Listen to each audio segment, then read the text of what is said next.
Hello and welcome to Crocheter of Destiny. Today we're going to be learning the wave or ripple pattern. It's a gentle flowing up and down pattern. This is just a small sample. You'll make yours as long as you want and as tall as you want, keeping in mind that the thicker thread and the bigger hook you use, the more yarn it will take to finish your projects. Here we go. This pattern is worked in all double crochets. Today I'll be using Red Heart Super Saver, Day Glow, which is a medium 4 worsted yarn that recommends a 5.5 or I9 hook. Begin by pulling your yarn out, wrapping it around your finger to create your knot. You're going to create this sort of X-like pattern. You're going to want to go under the front one, over the back one, and pull it through. You're going to want to take these two and pull it into a knot. Your knot is adjustable. Now for this pattern you'll want to chain in increments of 16 plus 4. My base pattern is the minimum amount of chains at 20, so 16 plus 4. The longer your blanket, the more chains you'll need. For a large afghan or throw, I would recommend at least 100 chains, keeping to the increments of 16 plus 4. So for this example, I'm going to use 32 chains plus 4.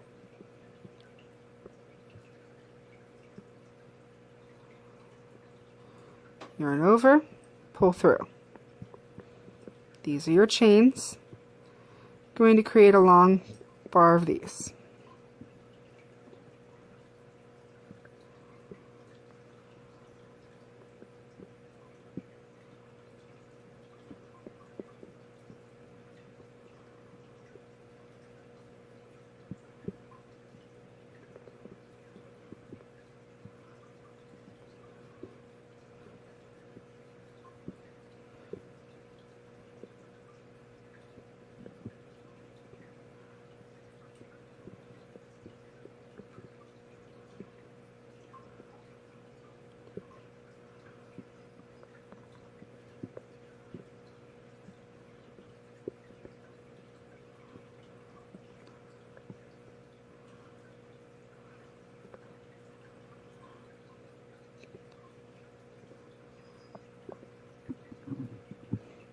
See, that one's a little too tight.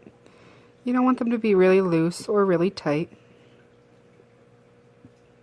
Now I might have lost my count. You always want to count at the end. You count for your first few rows too, so you don't have an uneven project. 1, 2, 3, 4, 5, 6, 7, 8, 9, 10, 11, 12, 13, 14, 15, 16, 18, 20, 22, 24, 26, 28, 30, 32. That's my 2 increments of 16, plus my 4. Okay.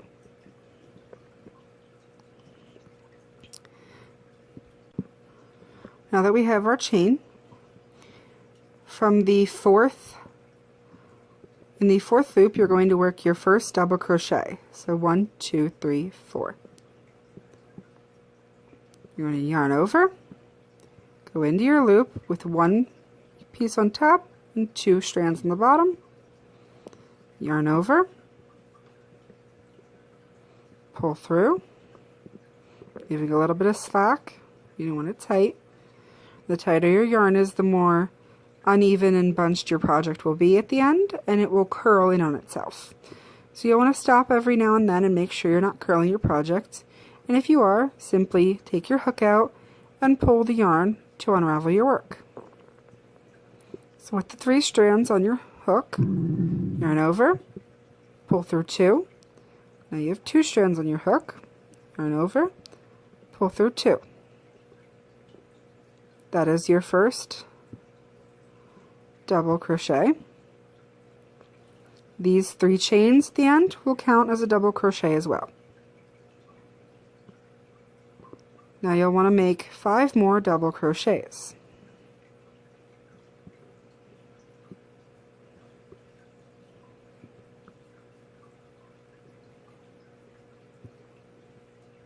Once more, it's yarn over, insert into your loop, yarn over and pull up, yarn over, pull through 2 loops, yarn over, pull through 2 loops.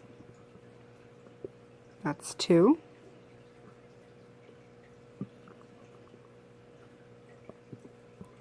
Three,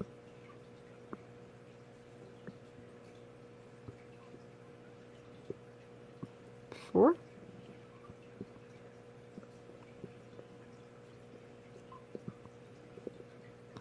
5. If at any point I go too fast, feel free to pause the video and come back when you're done. This initial little curl at the end is just because it's your first row and it's the chain foundation. That'll even out when you go to your second one. It's additional curling you want to watch out for. So those count 1, 2, 3, 4, 5. In your next 3 chains, you're going to make 3 double crochets, turning them into 1 crochet. This sounds more complicated than it is. Once you get the hang of it, it's easy. So you're going to start your first double crochet, yarn over, insert into your loop, yarn over and pull through, yarn over, pull through 2 loops. Instead of yarning over and pulling through your last 2 loops, leave them on your hook for now. Yarn over and perform your next double crochet. So yarn over, insert your hook, yarn over, pull through, yarn over, pull through 2 loops. You would normally pull through these last 2 loops to finish your double crochet. Once again, leave those 3 points on the hook. Go on to your next double crochet. Yarn over, through the loop, yarn over and pull through, yarn over, pull through 2. You now have your starting chain and the back part of 3 double crochets on your hook. So 4 pieces of yarn total. You're going to treat that like the tail end of 1 double crochet by yarning over and pulling through all 4 loops. That's how you make 3 double crochets into 1 double crochet. That will create the first dip of your up and down pattern. Now you're going to make 5 more double crochets, yarn over, insert your hook, yarn over and pull through, yarn over, pull through 2, oops, yarn over, pull through 2, that's 1. Yarn over, insert your hook, yarn over, pull through, yarn over, pull through 2, yarn over, pull through 2. See how it's starting to curve around my hand? That's 2.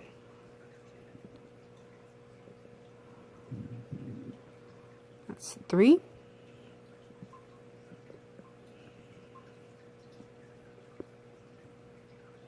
4. Remember not to make it too tight. 5. So there's our 3 and 1.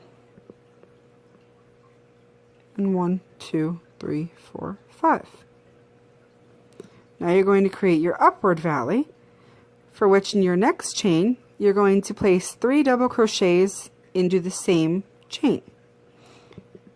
So yarn over, into your loop, yarn over, pull through, yarn over, pull through 2, yarn over, pull through 2, and instead of doing your next double crochet in the next chain, you're going to do it in the same chain as the one you just did.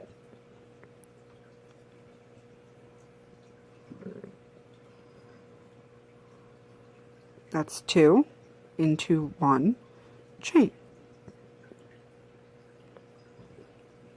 1 more in the same chain, That's 3 into the same chain. It's a little wider because I keep inserting my finger for you to show, but generally it'll tone back out as you go down the line. If it doesn't and you find that you don't like this chain, I will show you how to perform a border at the end. You've now successfully made your first dip and peak.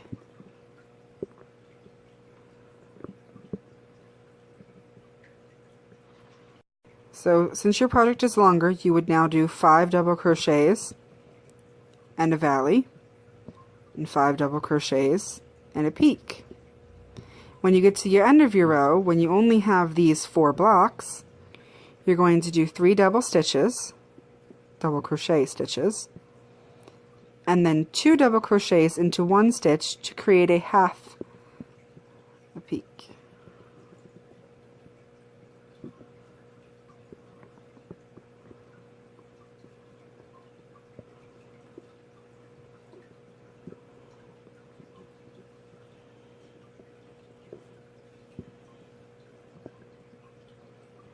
So into that last double crochet, you're going to place another double crochet.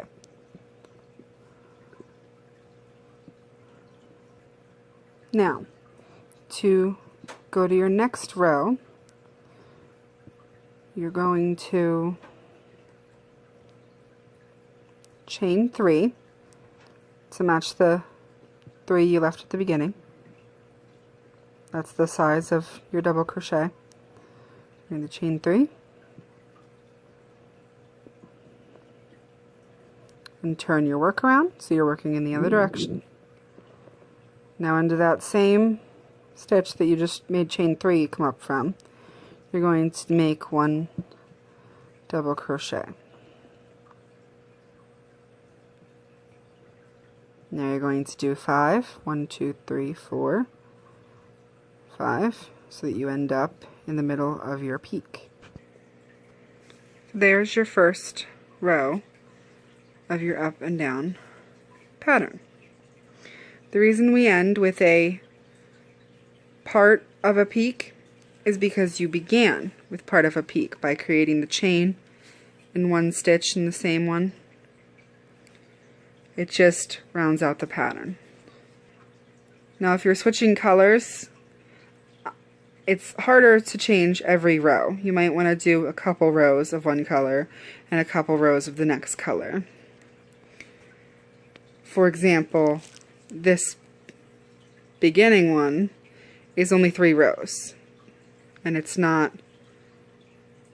that much wider because this is a bigger yarn, but it's not too wide, so it would look nice if you alternated colors after 2 to 4 rows, depending on how thick you want your row to be. I'm going to do a second row like this. I'll meet you back here in a minute to show you how to switch colors. And there is your second row of the chevron pattern. Now I'm going to change colors here just to show you how. Though that's a relatively narrow row, so you might want to do 4 instead for a thicker row if you're doing a bigger blanket. The longer your blanket and the longer you're going to make it in this direction, of course the harder it will get to turn at the end of every round. It's just a matter of finding the balance. Now, the only other yarn I have in a 4 worsted is Red Heart Super Saver. Obviously I like this brand. Petal Pink in 4 medium worsted yarn, which requires the same hook. You want to make sure to use the same type of yarn and same hook. Now, if you wanted to change colors with a knot, you could. You could create the knot on your hook like you did at the beginning of your row with that X that you go under the front one and over the back one and pull through, make it a knot. Move that out of the way. And leave that on your hook. Hold the yarn. Give it a little tail. And just hold it with it.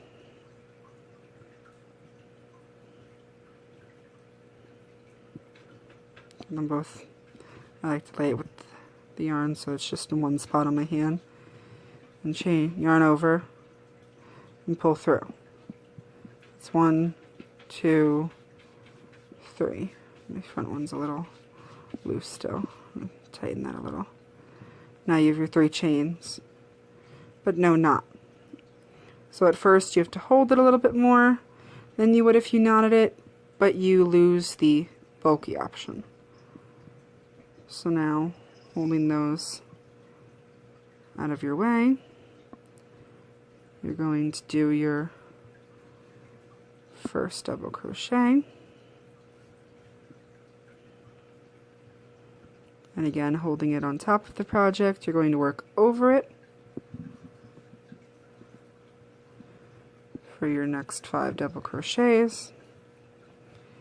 And at a certain point, you'll just run out of your tail and it'll be worked in to the project. Sometimes I find that at the end of my tail, there will be like the tiniest nub in between stitches that I'll have to pull the stitches apart a little, clip it with my scissors, and then when it settles back in, it's covered. But most of the time it will just cover as you go. It'll fall in evenly. But now you don't have that lump. In my opinion, it is a smoother front to your project. You do keep that wave though. That's the purpose of the border. So now, on my swatched project, if you can see how these are loose, these aren't full stitches. That is the open end of my project. There's the bumpy side, it's open-ended. They're not quite full stitches. But on the other 2 sides, I created a border. See how it's neat? It's neat and even. So I really like the border. So you can choose one of your colors to work the border, you can choose an entirely separate color to work the border, or you can forgo to border altogether. You really won't notice it until you're looking up close at your project. So now you've done your 5, you're going to do 3 into 1 to match your peak, your valley below it. So you're going to start your double crochet like you normally would. Leave the 2 on the hook. Start your next one as you normally would. Leave the 3 on the hook. Start your next one. Leave the 4 on the hook. And pull through all 4 like the back of your crochet. Looks a little bigger because even though this yarn is the same level, it's somehow a little thicker. So now we're going to do 5 double crochets. 1, 2,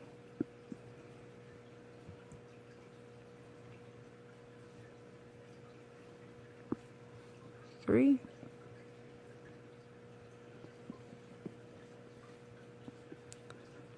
4,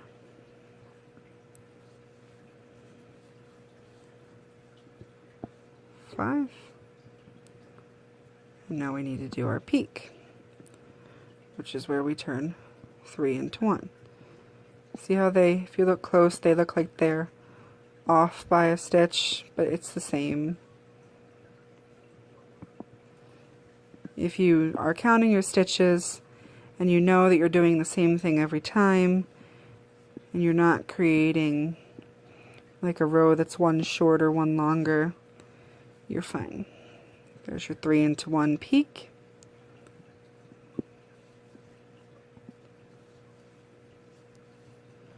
Now do your 5 and your valley, and your 5 and your peak.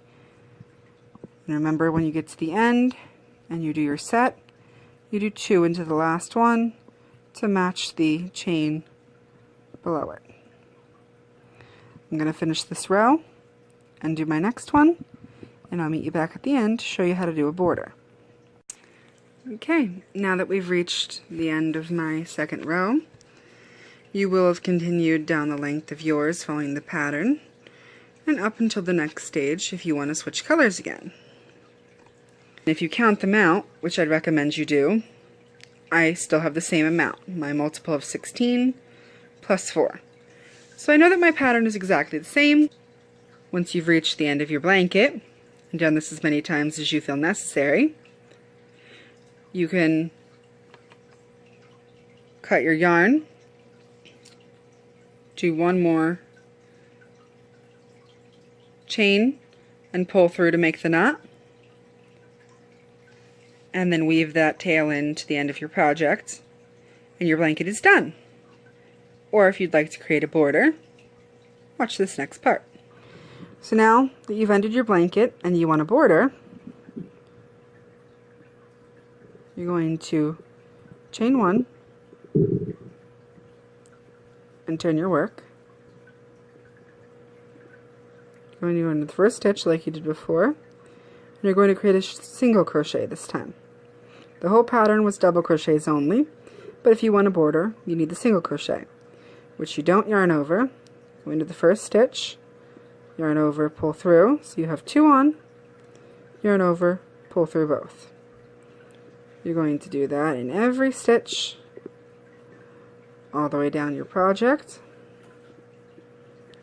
remembering to stay loose so that your border doesn't suddenly pull your project in. We're at the end, which, as you can see, are not real stitches anymore. They're not full stitches, they're partial stitches, and you just sort of have to make up an area to stitch. Like here in this opening would be good, in your chain, not in the whole chain because you'll create a hole there, but in part of the chain, because that's more like a stitch. 1 on top, 2 on bottom is how we've been doing our stitches. So I'm going to try to not create big holes when you do it, but maintain little ones.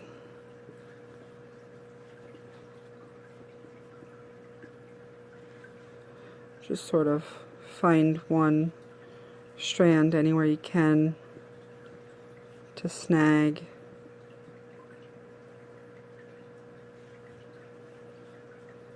And do it. And it might look like larger holes as you're doing it, but then as you can see back here, they blend back in once you're past them.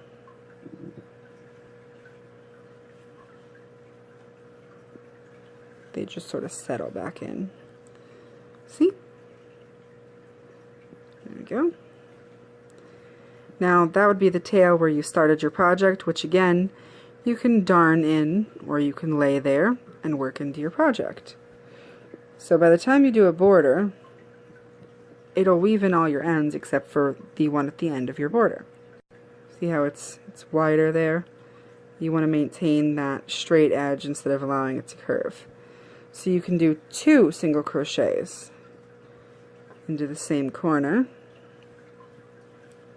which will box it back out a bit. Again, your bottom stitches won't be real stitches. They will be loose partial stitches. You want to just find them wherever you can. There's your finished project. If you'd like to request a certain stitch or item, leave a comment below. Feel free to like, share, and subscribe to my videos. Tune into my next video for more fun and exciting crochet patterns. Once again, this is the Crocheter of Destiny, and I'll see you in the next video.